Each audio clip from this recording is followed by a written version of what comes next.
And then I said, be fun. girl, are you lurking water on overpass? Because B-bomb site is exposed and you can get right. Welcome into the DNVR Avalanche Podcast presented by DraftKings Sportsbook. Use code DNVR when you sign up for a new account to get amazing odds boosts every single day. AJ, Rudo, Blaze coming to you live as the Avs do play a get-right game against the San Jose Sharks. Dominant fashion, 6-0 on the scoreboard. San Jose gets just 13 shots in the hockey game. Is this what it's like to be on the other side of a Sega Baba? Yeah, no kidding, right? Great The point. Avs, the two that I can think of off the top of my head, where they were the rested team playing the tired team. They beat the Stars 4-1 at home. That was the Nashville game that got canceled. That gave them the schedule advantage, Yeah. and then tonight, no doubt they've had others, but those are the two I can think of off the top of my head.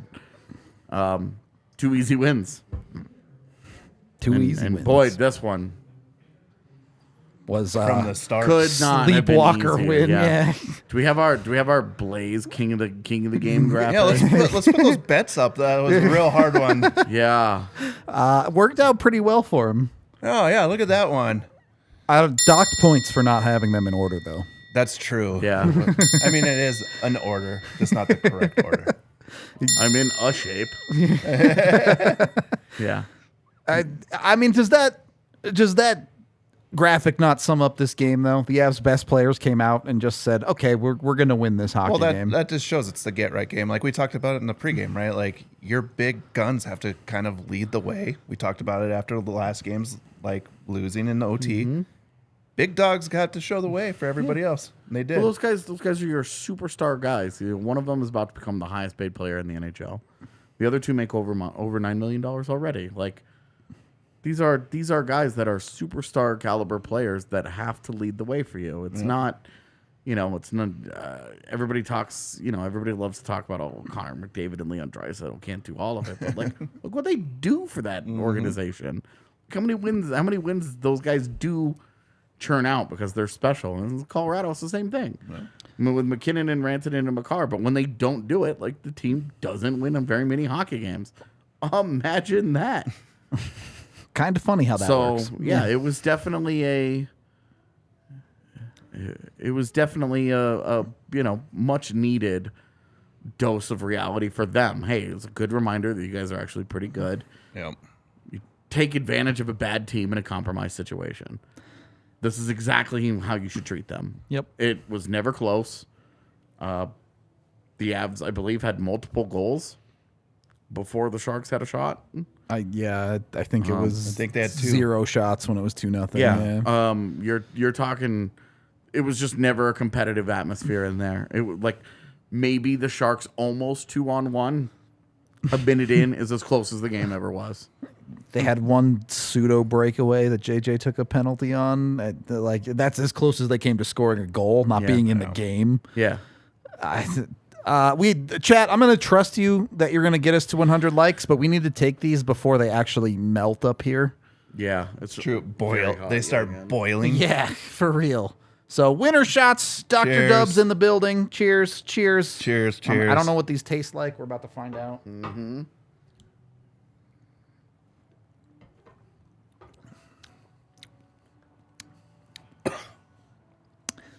Not terrible. Yeah, it's all right. There's not very much aftertaste to it. Yeah, it goes quick. Anyway, Still not as good as the original. agree. I'm also just very accustomed to just doing shots of that. Yeah, same. Anyway, getting into the game itself, I guess we'll do a 60-second rundown. 10 seconds for every goal. I don't need that much. The Avs completely dominated the entire game. We already mentioned it. San Jose got 2 shots on goal total in the first period. The Avs scored more goals than shots for San Jose in the first. The order goes: Cale, Makar, Nathan MacKinnon, Mikko Rantanen. All 3 of them getting it done. All 3 of them going glove side on Kakkonen. There's a little bit of a theme there, to say the least. Yeah. You roll into the second period. The Avs just keep throwing pucks into the net. The Avs do have 6 different goal scorers. You had your first 3. You also get Val Nichushkin involved. You get Artturi, I guess Dennis Malgin was 5th, and then Artturi Lehkonen was 6th. Genuinely, I say it's a get-right game. I mean it. The Avs were able to kind of do whatever they wanted out there. And you saw it throughout the lineup. The confidence just sky's the limit on this team right now as the final 2 seconds tick off. Ding. I think that there's maybe no better example of that than what we saw out of Evan Rodriguez tonight, who does not score a goal. I don't know if he registers an assist. I don't think he did. I'd have to check. But you watch that game. Dude's jumping into everything. Much more of the Evan Rodriguez that we had become accustomed to seeing. A much more positive kind of effort from him. And really, we had talked about, look, that Dallas game is salvageable if the goal that Rodriguez scores gets him going again. Yep. This is now a couple of games for him to build on. So he had some great chances tonight, too. He did. And they were chances created by of his own volition. It wasn't like he skated in a straight line and 3 guys did awesome things and then he put his head down and went to the net on a couple of those. He worked hard and tried to create for himself, and it was very encouraging to see the way that he played the game, and goes to show you that we talk about confidence as a feedback loop. Yep. When it's bad, it's really easy to get down on yourself, but when it's good, it just feeds and it starts to build, and it builds into guys being impact players. Because we saw other guys that didn't produce a whole lot on the score sheet tonight, but Alex Newhook, Lars Eller, really solid games as well. Yep. So I like the effort that you saw. Sorry, Ruda. No, go ahead. No, I like the effort that you saw from everybody. Even when they were up, like they were working a lot on just making sure that they're doing the job that they're supposed to be doing in a game like this. And that's something that, usually when you get up by a few goals, you tend to not forecheck very hard. You saw some hard play by, some of the depth players. I think maybe the play that sums it up best is the 3rd goal from Colorado. In finally seeing Mikko Rantanen turn a little bit of that hotness into a quality play. He gets cross-checked in the numbers, goes into the boards awkwardly. Puck comes back around, he gets in on the 2-1, and he finishes the play. Now, he still was a little chippy with the refs about it. San Jose gets a scoring chance on a shorthanded scoring chance. It turns into a 2-on-1 with Girard and Mikko. Mikko doesn't even see Sam Girard. Once he gets Mikko the puck, got that puck and it was laser vision. Yeah, he was like, I am good and pissed off, and I am about to blow this thing past this goalie, and that's exactly what he did. Well, and that's the right way to channel it, right? Instead of yelling at the refs, you're never going to change a ref's mind. But going out there, he did both this time. He got to do both. It's true. It's fine. But you like to see the channel towards taking that anger and putting it on the ice. Yeah. Not at the refs. What? Sorry, he didn't sit there and whine about it. He got back up. He whined after the fact. He was pretty. I thought he was going to go take a penalty. He did sit there a couple extra seconds. Well, and I mean, it looked like it hurt, too. It definitely did, yeah. When he got up, he looked like he had a back injury, the way that he was like, ooh. I mean, that doesn't feel good. Right before the boards there, it's brutal. Well, you get cross-checked there. Yeah. Initially, that doesn't feel good. Yep. And then you go hard into the boards and you crumple up. You fold like an accordion. Your body's just not supposed to do that. And then he gets up and he's kind of stiff, and he comes back down, and it was like, okay. So ended up great, and he scored that goal, and we were like, all right, this is game over. Yeah. Well, and that's what you wanted out of this game. It wasn't just, oh, hey, let's go out and watch the Avs dunk on a team on a Sega Baba. It's, hey, they go out and get 3 in the first. They put this game away early enough that the last 2 periods of this game were mostly a cruise around. You don't got to burn any extra energy. You give yourself an easy one. Yeah, well, and I kept referencing that Ducks loss, where at one point they're up 30-10 in shots on goal, and they were up 3-0, 3-1, and you're like, dude, they are cruising in this game, and they lose that hockey game. Yep. And what you didn't see in this was there was no like there might have been an emotional letdown of some level, but there was no major push from San Jose. Yep. They put them down early enough. They got the goals. You get to 4-0, 5-0. The NHL team's like, okay. Yeah, that nuke goal on the second really just kind of capped it off. And like really, you have an exhausted team that stole a win last night in Winnipeg and was like, maybe at the start of the game they got a little, they were getting a little frisky about, oh hey, we're gonna do this again. Like we're gonna get outshot by 25, but our guy's gonna do it, right? Like did not last long. Yeah. None of that. And so I think it was pretty human nature tonight. You just saw, look, like we talk about how part of what has been so impressive about the Avs has been how good they've been on Segapapas. Yeah. But like tonight, you saw an overmatched team that couldn't do anything, just couldn't hang. Yep. And the Avs treated them appropriate. There was no playing down. There was no messing around. There were no stretches of the game where you were like, guys, what are you doing? They just like, this is your classic. Oh, it's a great 60-minute effort, right? Because they dominated. They have 13 shots on goal. Yeah. I mean, and you got to look at this from the Avs perspective, from the coaching perspective of this is a get-right game. They're coming off. They're on the second half, right? Yep. So take it to them, get right, because you have a week at home playing basically games that you should win. So setting the tone early right now against this Sharks team just helps the team kind of forget about those last 3 games that they have played where they've just have been outplayed. And like, you do headed for the Sharks locker room. Oh, Yikes. Got him. He did take a right. Like, it is easier to put those losses that last week in the rearview mirror and to start looking forward to, like, this is the kind of game where a team gets excited to play again. Yeah. Because they're like, okay, I mean, that was awesome. That was fun. Let's go and do this again. Yep.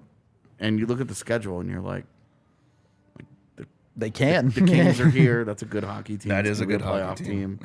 Yep. But then you get Arizona. Yeah. And I understand that Arizona at Mullet Arena is a very different animal than Arizona on the road. You're at home this weekend against those guys. Yep. Like, the energy that happened tonight, they need to keep that energy. They need to be eating greedy, because this is where they make their move in the standings. They did all that work, all that winning was to catch them up. Yep. They're caught up. Like, they're in the pack. They're in the race. They're right there. They've got the easiest schedule. It's time to go. And this is the first of 3 against the Sharks. Yep. We had mentioned they've got games against the Ducks and Sharks and Coyotes and Blackhawks. Like, lots of weaker teams. they've got a lot of easy games coming up on the schedule. You can't be, and you've given too many away already. You can't be continuing to give those games away. And tonight, this was a left no doubt. Yeah. Yep. I mean, this stretch to the playoffs is a little bit different from last year, right? Like, Avs are getting close to shutting it down last year, playing probably subpar hockey for a lot of people's liking. Yeah. This year it's a little bit different though, because you're in a different spot right now. Yep. Than you were a year ago. Yeah, there will not be clinching with 10 games to go. There's no room for resting leading into the playoffs and with or the anything injuries like that. as well. You're using as many of these to games get some you chemistry. need. You need this runway to tighten up the screws defensively. You want to make sure that you know what your pairings are. Jared Bednar doesn't want to be trying things out at this point in the season. He wants to be knowing, okay, here are my options, A, B, and C. Yeah. Here's what I know is my optimal lineup. Here's what I know is my is what my second lineup is going to be if I need to make changes. Here are my tertiary options here. Yeah. And that's what this time of year needs to be about. With the Avs injuries, they're working their way into some of that.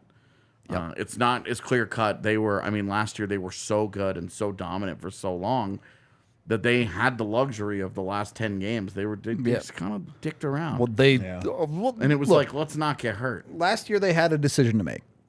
Were they comfortable winning the West, or did they want to chase the President's Trophy? Yeah. They decided they were comfortable winning the West. They want to chase an all-time top 5 and 8 regular season. Right. And this If they year, go, if they go 8-2 in that final stretch, they have one of the greatest regular seasons of all Ever. time. Yep. Yeah. And then, assuming the postseason stays the same, you're talking about one of the most impressive wire-to-wire champions ever. Easy to say how we know it turned out now. But Sure. boy, it would have been nice if they gone after that. Well, obviously, everybody involved will obviously take the cup that is. of course. And again, part of the reason why I think we need to stop talking about last year is it's just a completely different situation where this year it's not a conversation of how high do we want to take it. It's a conversation of how high can you get? Can the Avs get back to the top of the Central, let alone the West?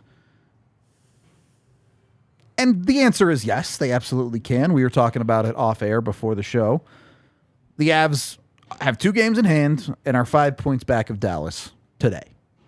They have a game left against Dallas, too. So it's definitely doable, but this is not the Avs are just going to do it. They have to go out and win the games they need to win. Yeah, so they are 2 games. They have 2 games in hand on Vegas for top seed in the West, and they're 6 points back. There's work to do here. Yep. There just is. There's still work to do. This is no their chance of making the postseason is still extremely It's like high. 96% or something. I saw some It's extremely unhinged high. person talking about that. No, that person's talking about how to win the Central percentage. Oh, is that what it is? Get it Oh, right. that's right. Get it right. That's changed now. That's right. We've evolved. Have we? He's whatever the second level of Rudo is on a Pokemon. God, I don't want to see the final form of Rudo, No, he's Rudope. No, he's Rudog right now. And then the third one is Rudope. Yeah. Right now he's Rudog. Entertaining, Yeah. but also just a little. Rudope is when they chase the first seed in the West. There you go. That's what those videos will be. It's just incomprehensible screaming at that point. And then a number flashes really quick. Oh my goodness. But honestly, it's a hockey team that understands where they're at and understands what they have to do through the rest of the regular season. Are they going to go out and do it? You just have to wait and see. Yeah. But they, again, easiest schedule in the NHL left. Yeah. They certainly have the opportunity to do it. For sure. Yep. If you want to bet on that, you can get yourself over to DraftKings Sportsbook. Use code DNVR when you sign up for a new account. Bet $5 on anything, and you can get $200 in free bets. You don't even have to get the bet correct. So get in there, get $200 to play with, and apparently listen to Blaze's bets because he would have made you big dollars on the night. I mean, I wish every night was like this, where you have a team coming off of saying Bob.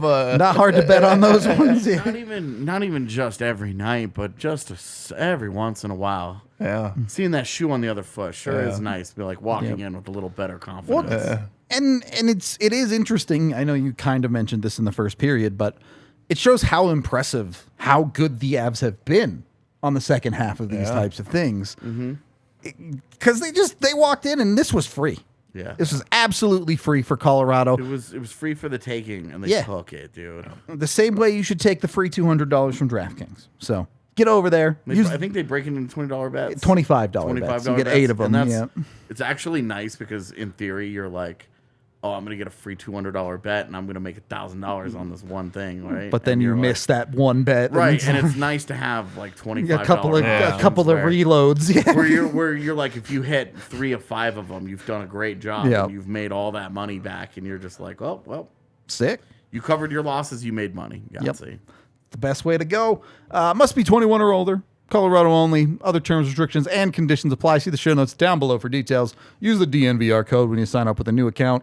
The gambling problem, call 1-800-522-4700. And, of course, it's void in Ohio. We're also brought to you by Erik Karlsson might need to call Bacchus and Schenker after that game.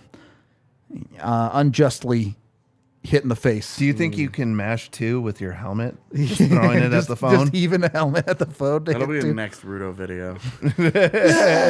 Chucking helmets and then quick cut to it hitting 2 every 10 perfectly. I mean, you could just cut to me cutting and pushing 2 for what I had just witnessed. That would be very funny. beyond the memes, Bacchus and Schenker is actually great at what they do. They've won over $1 billion for their clients here in Colorado. I actually, Sarah didn't know yet. I told Sarah the other night that we were finally sponsored by Bacchus and Schenker, and she was like, "Oh, you guys have finally made it." All right, Sarah. Well, we appreciate the sentiment. Take it down a notch. But it does feel like that. And look, honestly, Bacchus and Schenker will take care of you if you are in a situation where you've been injured in a car accident, even if it's a motorcycle, ride share, whatever the situation may be. If you got injured at work because you were watching my videos of unhinged Rudo and you fell out of your chair or something, not your fault. Bacchus and Schenker, they will hear your case for free. If they think you can win it, they will take your case on for free. You don't pay them anything until you win. So they're taking care of their clients. They make sure you have the opportunity to get what you deserve. They've been doing it for over 25 years. Take care of their clients to the tune of $1 billion. Yeah, just a couple bucks they've made over the years. Not too shabby. So go check them out. Press 2 for a while to get them on the phone. Do you think that the lawyers who lose to Bacchus and Schenker push 2 for a while after they lose to the I've unjustly. Exactly. I think them losing is the definition of justice, to be honest. You can press 2 for a while or go to coloradolaw.net to reach Bacchus and The guys Schenker that they lose today. to, their tagline is "We push too." Nice. Yeah, thanks. It's good double entendre. It's quality. Why would they be suing me? They voluntarily chose to watch my videos. Mental damages. The emotional damage. Yeah. You can Emotional you're choosing to watch my videos and it's entirely voluntary, all right? Yeah, I need to watch only Stephen Hay videos after I watch your Twitter feed. Second period of the DNVR Avalanche podcast presented by DraftKings Sportsbook. I don't want this to be lost in the conversation of tonight either. Goal by Nichushkin. Goal by Artturi Lehkonen. Also a goal by Dennis Malgin, which, cool. But you watched... Cool. You watched 5 of the Avs' top 6 forwards put a puck in the net tonight. Every night, all night. You can't ask for more than that. If you wanted a game to say, hey, trust in the Avs' top 6, this was it, right? You got everything you could ask for. It's really like trust in. I guess it was only 4 of the top 6, but it's trust fine. in MacKinnon and Mikko. Yeah. Because Sure. as long And as they Makar. continue Let's to put do that. Makar up well, there. I mean, He's a talking about defenseman. Yeah, forwards, we'll get to okay. him. Then, We'll get to yeah. him. like, yeah, you turn the keys over to those guys. And you trust that. Like we talked about in the pregame. It's pretty rare those guys have off nights at the same time. Yeah. So this last week was a little bit of a perfect storm of things that you don't see very often. And then you saw Colorado's defense was right back at it, man. I mean, this is Dominant. their most dominant Yeah. effort, team defense, but really from the defensemen, they were exceptional tonight. The way that anytime San Jose even had the puck and they tried to move it in, it was either disrupted regularly at the blue line, has a very low carry rate, and then when they dump it in, dude, the retrievals from the outs, It's up and out. even Jack Johnson, Curtis McDermott, doesn't matter. Dude, Bo was on his bullshit tonight, too. Oh, dude, Byram was just back out there, just like, okay, well, His transition game and the way that he stops the rush, like early in the game when it mattered, yeah, was just perfect. that's when he's at his best. Yeah.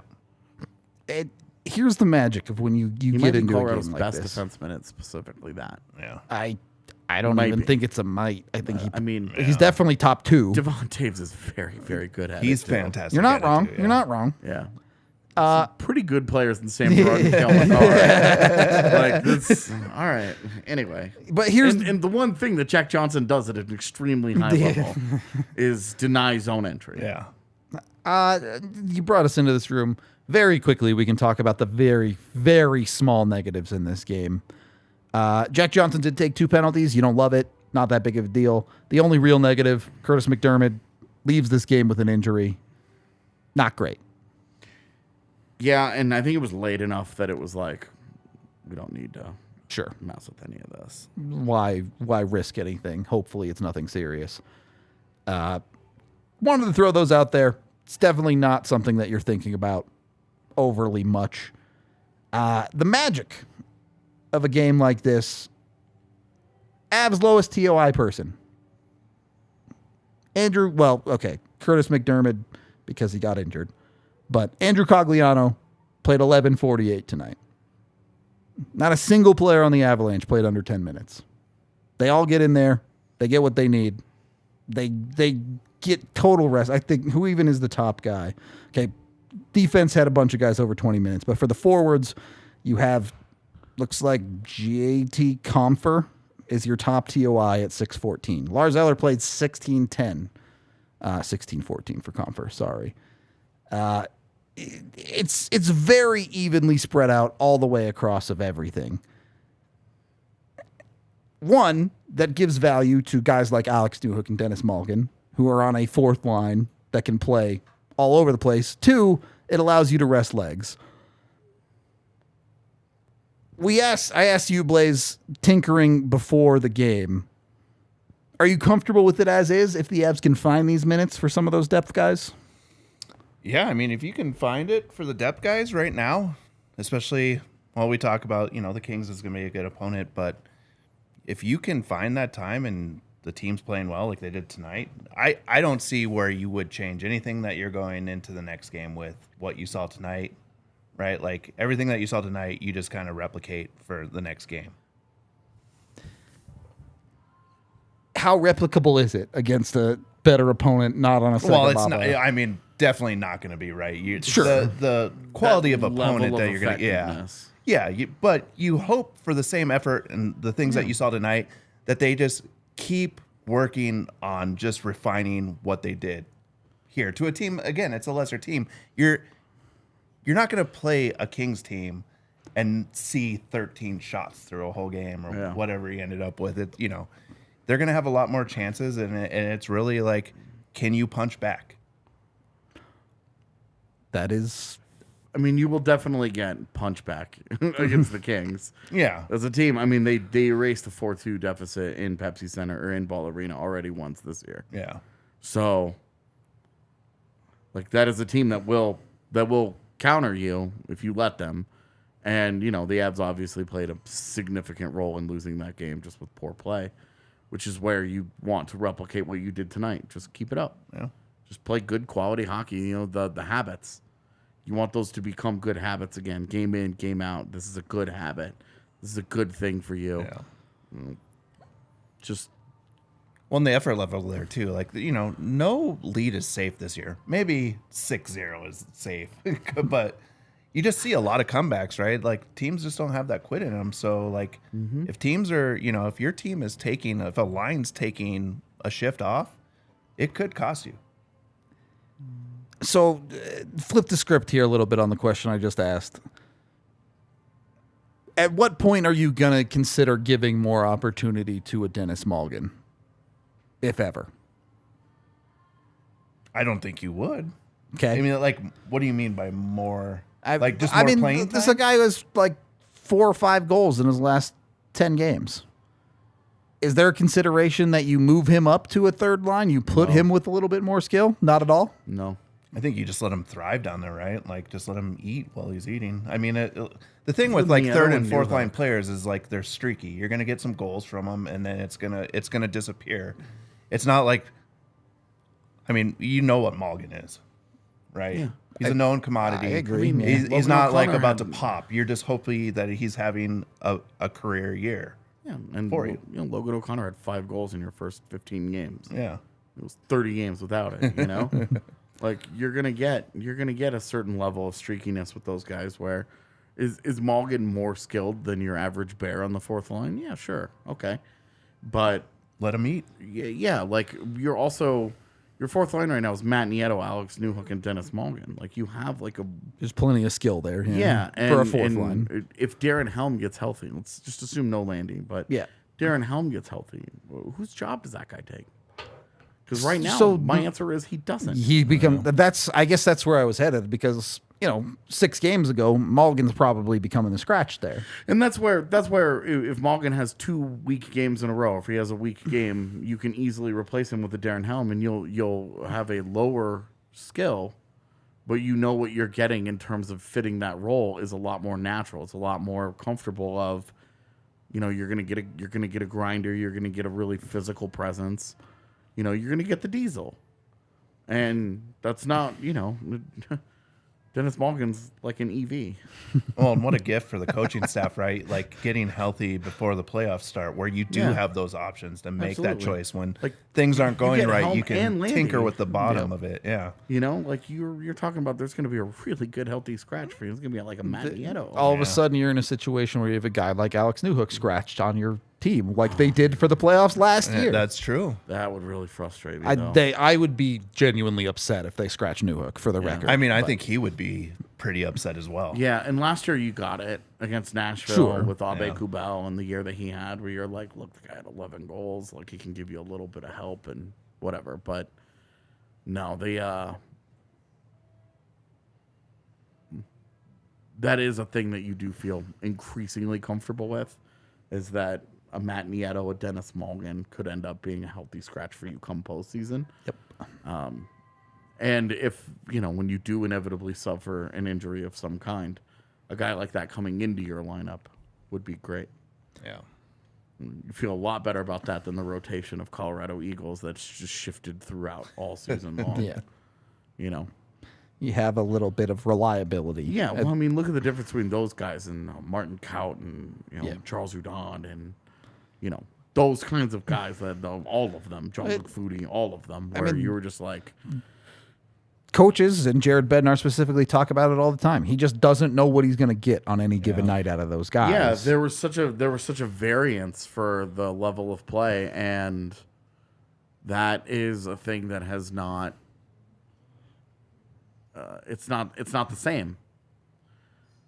That variance is not the same with Matt Nietos of the world, where you understand the baseline. You understand the upside might be more limited, but you understand that the baseline is effective at the NHL level. It might be limited, but effective. You're raising the floor more than raising the ceiling with those types of players, right? That's the goal. On that note, if you're trying to raise your ceiling, and by that I mean get high, Jive Hive is the option for you. You can bring your weed directly to your front door. You don't even just try to raise the roof. I was just trying to. I was just trying to get high. Elevate. Yeah. All right. You're here. Raise the roof. You need to get up here. All right. I mean, that's regular season Rudo. Postseason Rudo. Exactly. All right. And Jive Hive can take care of that for you. You can sit at home. You don't even have to get off your couch. You go to jivehive.com to order your weed at their virtual dispensary today. That's JIVEHYVE.com to order. If you want to schedule it in advance, you can do that. If you know you'll be sitting at home later, you can get your weed delivered then, or you can get it delivered ASAP. You go right into their website. You order what you want. You don't have to deal with going to the dispensary. Heaven forbid you still buy it on a street corner. Stop doing that. Yeah. Stop buying from a guy named Craig with a backpack. Right. Get it at Jive Hive instead. It's the way to go, especially this time of year where on any given day, I look out this window and it's snowing like crazy. And I'm like, oh, God, I have to drive in this. Mm-hmm. You don't have to do that with Jive Hive. All right? Yeah, somebody has to do it for you with your drugs. Yeah, exactly. You're not at risk. They're at risk. Exactly. Put somebody else at risk so you can get high in safety. So visit jivehive.com today. Jive Hive is the shit. Go over there again, JIVEHYVE.com today to get your order. They do only deliver to select areas, including Aurora, Greenwood Village, Monument, Fountain, and various areas of El Paso County. If you're not sure, go on their website, type in your address. They will tell you if they deliver to you or not. And if they do, look, it's just so much better. Don't drive, Jive Hive. There you go. Also brought to you by the American Raptors. If you haven't been out to Infinity Park in Glendale, you got to do it, especially as the weather does start getting warmer. The days do start getting nicer. Dude, it's one of the best spring days in Denver. Genuinely. you can't go wrong with American Raptors game. And even if you're not going for the Raptors, just go check out Infinity Park. It's just an awesome venue to spend the day at. They have like an arcade just built into the stadium. Be cool if they had some Raptors too, not just a Actual team. Raptors. Yeah. That'd be, whoa, that'd be a tough one for me. But if you are into rugby or you want to get into rugby, American Raptors is a great way to get into it. They've joined the Columbia Rugby Federation, taking on intercontinental even competition, featuring 6 teams from South America. The Raptors, the only team from North America, so the whole country kind of get behind them in this league. Easy way to go with Like it. the whole continent. I guess North America and South America, different continents, That's fair. right. Canada can jump on board. Let's go. Yeah, we could finally have Canadians on our side for once. Occasionally, it does happen. You can I get don't know what they bring to the table, but the best part is you get free tickets to all of their home games. It literally costs you nothing to go see the American Raptors. AJ, you'd fit right in Minnesota. don't say that. But Don't say that. I don't want that. I'm Oh, sure geez. you two can relate to this as people that have kind of been in the jockey sphere. If a sport is on television, you just start watching it, right? Like it doesn't even matter what sport it is. Oh, absolutely. Yes. Right. So It is unfathomable to me when people say no to that. right. So that's exactly what the American Raptors is about. You can go do that in real life for $0. Yeah. If you actually know rugby and like it, also highly recommend because they're a pretty good team, as it turns out. And the facility's dope. Yeah, absolutely. If you're into it, you can stay up to date with all of the news. Follow the DNVR Rugby account on Twitter. Look, Colton is amazing at his job. Genuinely cannot recommend the guy enough. He does fantastic interviews. If you're new, he does 101 pods that'll teach you all the rules. Deserves all the love of the world for getting people into rugby because he's just great at what he does. So do it. Get on it. Go over to AmericanRaptors.com to check out, grab your tickets for free. And if you can't make it to the game, they stream all of their games on their website as well. Third period of the DNVR Avalanche Podcast presented by DraftKings Sportsbook. Thank you for getting us to 100 likes. We trusted you. You guys got the job done in chat. We appreciate y'all for doing that. This is a great question from Ben.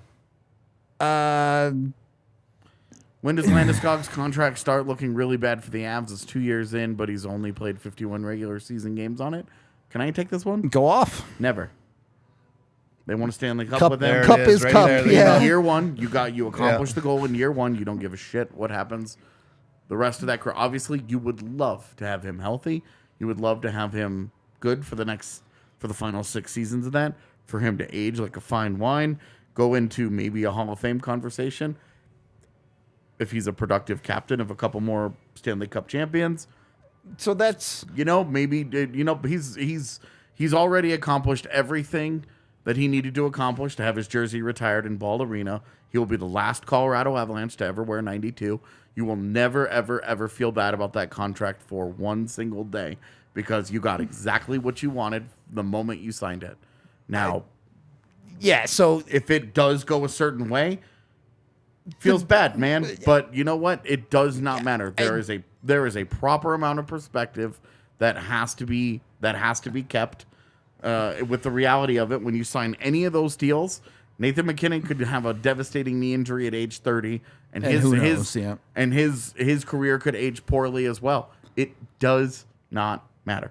So- Won the Stanley Cup there. I agree with that, but I would even say before you're going down that path, let's see what happens these playoffs. Does Landy come back? Is he an effective hockey player in those playoffs? Let's see what happens next year. Is Landy healthy for that year? No, if he never plays for them again, doesn't matter. I to me. hear you, but understanding where they're at with the contract still does matter. Yeah, and if he never plays for you again, then you just have an LTIR. He eventually gets traded to Arizona, and True. and then that money is off. Not your responsibility anymore. Sure. And he shows up at one of their alumni games with Pavel Datsyuk and Chris Pronger and all those other like guys. even if it's something you're concerned about, it's just not something I would really be concerned with unless he shows up for these playoffs and looks terrible, or if he's not healthy for the start of next season. That's when I'd start seriously going, okay, maybe the Avs have a problem here. Yeah, and that might be a big concern. That it's certainly possible that we're headed there. Knee injuries and guys who are over 30 are not historically the best of pals. For sure. So it could end up being something that turns into a situation like that, and it would still not be a bad outcome You're right. for that contract. You still got a Stanley Cup. Yeah, and that's the thing. Like, there is a certain certain way that contract ends that makes you feel bad, but it's mostly for the person and never for the team, and never because he never got a chance to accomplish what he wanted. If the last meaningful moment of his NHL career was lifting the Stanley Cup last year, that really sucks. It really sucks because he will have gone through hell to try and come back and just not have it work. He wouldn't be the first guy to have that happen. It would really be a huge letdown, and we would get robbed of getting to say goodbye to him on way better terms. The way you'd like it to but go. It still would have been worth, and 92 still goes into the rafters with the C on its chest. Yep. Agree. Nothing, in my opinion, You can't stop ever, that. ever change that reality. If he gets more, as Chad has already mentioned, you're starting to talk about a Hall of Fame argument for him. Yep. Getting back to tonight's game, the guy on the ice who's really good, probably on a Hall of Fame path. It took him 2 games to warm up from the injury, but Cale Makar, You started to see it a little bit in the Seattle it game. was coming. It didn't get fully there. Tonight, he's king of the game by 1.5 miles. Oh, beautiful. The double king. 13 saves gets you a tiny crown, I guess. Gets the job done. But Cale Makar, not just the production, but particularly on the Lecky goal at the end where he's like, I'm just going to own everyone on the ice right now. I've decided I'm better than all of you. Goal was big. He needed that, and they do rely on him. We talked about pregame. When you look at successful Avalanche wins, your defense produces, 5 points. They got 6 points tonight, I'm I not think. sure. Honestly, I haven't looked at the box I know score. Taze had 2 assists. There might be I know more. Sam Girard had one on. So you're Mikko up to Rantanen. 7 already. And Cale Makar had a 4-point game. Cale Makar has a 4-point game. You should never lose. Can you also talk about the point, I think it was in the third period, where he's going all out defense on the power play? Good point. Yeah. Like, he didn't have to go diving for a puck to get it out of the zone, to clear the zone on that. He was going all out on the defensive side of the puck, too, after he's had a stellar night. Winners win, That's what I'm saying. It's like, that's what you want to see. This is the development you want to see from this team. Confidence is a feedback loop. Yep, exactly. When he starts feeling it, and he's like, when Cale Makar starts to feel like he's the best player in the world, He is. he becomes the best player in the world. It turns into a self-fulfilling prophecy because he is the kind of guy that is just talented enough to be like, oh, well, when I'm taking over a game, I'm taking over a game in a way that one man on earth can do. An interesting comparison tonight. Cale Makar gets a stick in the face, gets up, keeps playing. Erik Karlsson gets a stick in the face, ends up throwing his helmet over the boards and getting a misconduct. Well, Cale Makar is not bleeding from the mouth after his stick tap. And I'm not saying EK wasn't justified, but yeah. He would never give his blood away. That is for donation only. The same way he waved off a penalty, he'd wave off his own blood. He'd be like, no, get out of here. He's Get back his in own there. blood. He just does. He gives himself stitches through sheer willpower. Just heals himself. Yeah, he just grunts really hard and he stitches himself up. No blood wasted. I mean, obviously that comes from his dad being a sports psychologist. So Confirmed. Where there's a will, there's self-healing stitches. yeah. All right. Anyway, beyond that, the positive feedback loop is on fire. Val Nichushkin had a 4-point night as well tonight. You had multiple other players with multi-point nights. I mean, it's hard not to think the Avs should come out of this feeling like the Vibe biggest. tribe. Yeah, vibe tribe. Great way to put it. Yep. We do have a handful of super chats to get to here, it looks like. $2 from Kevin, who says, easy win, but much needed. Touchdown Avs. One touchdown closer to the number of toilets in Russell Wilson's house. A great meme. Be excited to see how long it takes next year. The best part about that meme was the guy was doing it jokingly because Yeah, it was at funny, and then it first. turned out into this nightmare season for him. Well, and that's the same guy who used to do all the music ones where he'd be like, "Oh, I'm listening to all the songs by this artist until they say their own name." So the song starts and then, Jason Derulo was the one that always made me laugh. Because you made it 6 seconds. Yeah, and so it's like the first thing he says, and then he just stops and the video ends. And you're just like, oh, this is a good bit. And so yeah, it was very funny. Thank you very much, Kevin. $20 from the incredible Drew, who keeps giving us too many dollars. Makar saw Hughes was fastest D-man to 200 assists, 263 games, and said, I want that record too. He needs 32 in 35. It'd be pretty funny if he was like, Quinn Hughes gets nothing in my career. Beats him by 1 game. No Calder, no Norris, no Conn Smythe. Quinn Hughes gets nothing. I would love if like the Cale Makar was like respects Adam Fox all day, right? He's like, Adam Fox is great. Love that guy. Quinn Hughes gets nothing. And I took that personally. $5 from Derek, who says, with playing as well as he has Dennis Malgin started to enter the discussion of staying in the lineup once the forward group is healthy? We kind of already covered that. Yeah. Got into that conversation. For the moment, if Darren Helm gets healthy, I really do think that's the swap. I mean, you're just playing the hot hand if you're the coaches there. For sure. I'm not, but yeah. What? I'm not. I'm playing Darren Helm. I think Just me personally. I think Jared Bednar is probably playing Darren Helm too. Yeah. For the I record. guess I can't get Stanley Cup final Darren Helm out of my brain where I'm just like, Yeah, that's true. what a physical monster he turned into. No, boy, has he ever paid the price for it.